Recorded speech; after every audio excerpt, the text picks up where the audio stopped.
Então, Fran, então me conte aí o que te trouxe aqui, né? O que te fez buscar, né, os alinhadores e tudo mais, o que te chamou mais atenção, o que mais te incomoda hoje com relação aos teus dentes? A minha principal queixa seria a questão do bruxismo, né? O Uhum. Dr. Rodolfo já acompanha o meu caso, o tanto de desgaste que eu tenho nos dentes. A princípio eu achei que o alinhador ele tinha outra proposta, mas depois do Dr. Rodolfo me explicar que isso ajudaria muito na questão da minha mastigação, da direção de mordida e principalmente na questão do desgaste nos meus dentes, né, que prejudica bastante os músculos laterais. Então eu vim procurar a Furlane por confiança e por saber que o tipo de alinhador vai ajudar no meu tratamento.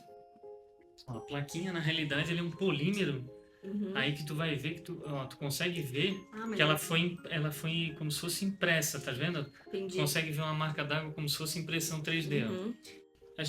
Eu vou te examinar, né? Vou ver como é que tá todo o teu alinhamento, o que precisa ser feito. A gente vai fazer um escaneamento, que é fazer o 3D da tua arcada. Uhum. Dentro disso, a gente já vai conseguir mapear alguma coisa com relação ao teu planejamento. Vamos montar o teu planejamento